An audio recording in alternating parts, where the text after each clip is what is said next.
Изминатиот викенд во Кочани се одржаа централните настани од 32-то издание на манифестацијата Денови на Кочанскиот ориз. Во петокот со кронисување на жетварската убавица, уличен театар и огнено шоу, музички концерт на бендот Малинов и Special Selection започнаа со одржините од Деновите на Кочанскиот ориз.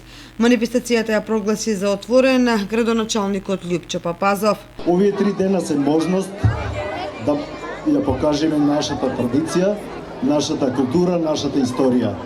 Во исто време можност да бидеме домакини на нашите гости од збратимините градови, на нашите гости од соседните држави и од соседните градови. Во исто време е можност да уживаат нашите сограѓани во представувањето на сите општински и локални институции кои ќе продефилираат по улиците на градот Кочани. Наредниот ден во саботата низ улиците во централното градско подрачје се одржа празнично дефиле на која беа представени јавни институции, приватни фирми, здруженија на граѓани кои продефилира и се представија пред кочанчани. Кочанчани уживаа и во големиот фолклорен концерт на кој настапија домашни и странски фолклорни групи.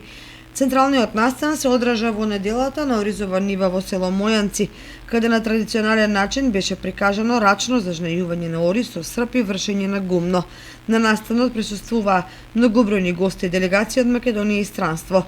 Со народна песна зажнејувањето први го започнаа жетварските убавици, поддржани од членови на Сдруженијето на пензионери, а по жетвата беше прикажан обичајот вршитба на гумно.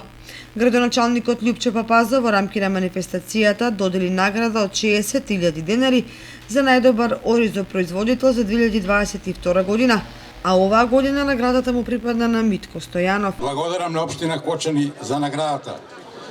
Се надевам дека и во иднина ќе работиме успешно и посветено во производството на оризот.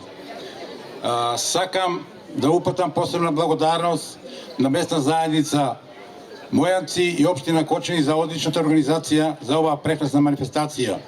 Оваа манифестација има за цел да го поддржи оризопроизводството во Кочани, така се надевам дека во иднина ќе се одржува и ќе трае се долго и долго. На земјоделците посакувам успешна жетва и добар род. Вчера вечер беше последниот настан од 32-то издание на манифестацијата Денови на Кочанскиот ориз со одржување на големиот концерт под наслов Македонија во срцете носиме, на кој настапи изведувачи од македонската естрада. Градскиот парк беше преполн, а кочанчани уживаа во македонските народни песни препеани од нашите естрадни уметници.